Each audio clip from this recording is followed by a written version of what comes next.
Bismillahirrahmanirrahim. Target kami pertama mengajak umat Islam bersatu.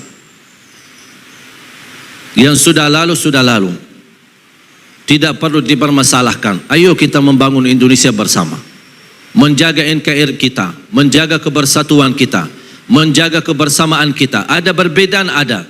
Apa yang saya sampaikan tidak semua bisa terima. Boleh, itu hakmu. Beda pandangan, beda pikiran, beda otak. Saya tidak bisa maksa untuk menerima apa yang saya sampaikan. Tetapi tetap kita saling menghormati walaupun ada perbedaan di antara kita. Saya suka kalau masuk masjid, selalu saya sesuaikan. Di mana masjid, apalagi diminta jadi imam. Kalau salat subuh saya tanya, kunut subuh tidak? Oh kami biasa kunut subuh, saya kunut subuh. Oh kami biasa tidak kunut subuh, saya tidak kunut subuh. Kami biasa jahar bismillah, saya jahar bismillah. Kami biasa tidak jahar bismillah, saya tidak jahar bismillah. Ini semua perbedaan, tidak mungkin bisa disatukan. Jangan harap satu saat NU sama Muhammadiyah jadi satu. Satu pandangan, satu pemahaman. Tidak bisa. Karena itu lawan sunnatullah. Sunnatullah, Allah menciptakan manusia dengan adanya perbedaan. Kenapa tidak bisa disatukan? Karena beda otak. Dan tidak bisa jadikan manusia satu otak, satu fikiran, satu pandangan. Contoh sederhana, Imam Syafi'i belajar agama sama siapa? Muridnya siapa? Imam Maliki. Imam Maliki gurunya, tapi kok bikin mazhab sendiri? Tak pernah Imam Maliki protes. Kok selama belajar sama saya terus bikin mazhab sendiri, enak-enak sih? Tak pernah protes. Tidak pernah Imam Maliki berkata Imam Syafi'i sesat.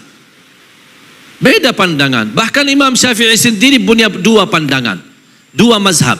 Saya pernah baca satu buku sangat bagus. Sayang sekali belum ada bahasa Indonesia. Al-Imam Syafi'i wa madhabuhu al-qadim wa madhabuhu al-jadid. Imam Syafi'i dengan mazhab yang lama dan mazhab yang baru. Kok Imam Syafi'i punya dua mazhab? Ketika saya baca judulnya, kok Imam Syafi'i tak konsisten? Tapi begitu membaca dalamnya, subhanallah, terlihat kekayaan ilmu Imam Syafi'i yang mampu menyesuaikan. Ketika dia berada di Irak, beda ketika dia berada di Mesir. Beda budaya, beda kebiasaan, beda lingkungan, beda suasana. Makanya dia bisa menyesuaikan dengan ilmunya, cocok di Mesir dan cocok di Irak. Saya yakin kalau Imam Syafi'i masih ada, apalagi datang ke Indonesia, ada mazhab yang ketiga yang cocok dengan selera orang Indonesia. Dan perbedaan itu bukan berarti Islam, memang Islam satu, Quran satu, Nabi Muhammad satu.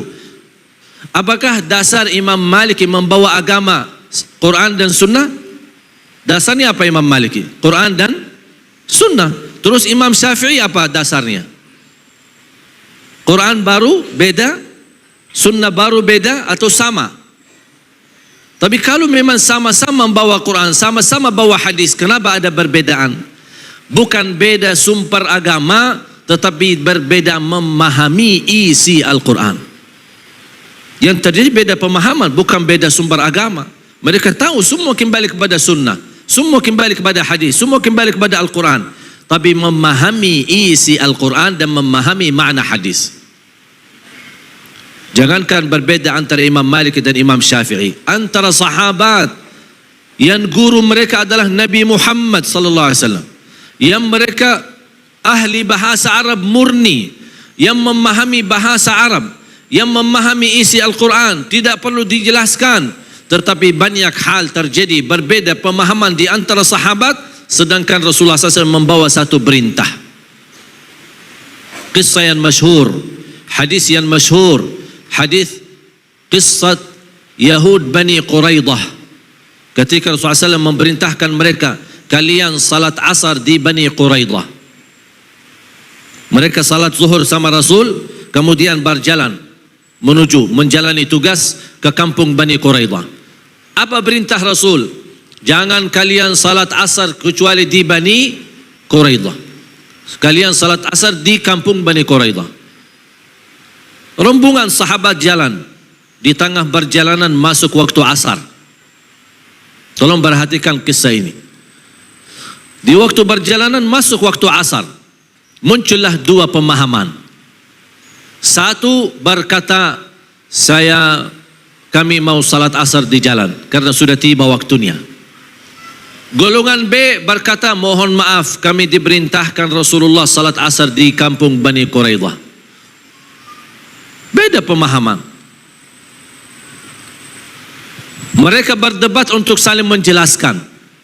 Golongan A yang berkata kami salat di jalan karena kami belajar salat itu lebih afdal di awal waktu. Yang kedua, maksud Rasul salat asar di Bani Quraidah, bercepatlah jalan agar bisa bertemu asar di Bani Quraidah. Ini bagi tafsir, bagi ijtihad. Sahabat golongan B, mohon maaf, kami tidak mau bagi ijtihad, tidak mau bagi ta'wil, tidak mau bagi tafsir. Perintah jelas salat asar di Bani Quraidah. Sami'na wa ata'na. Sudah selesai.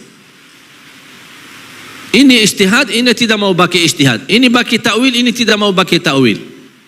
Sampai ke salat asar sebagian, sisanya salat asar di Bani Quraidah.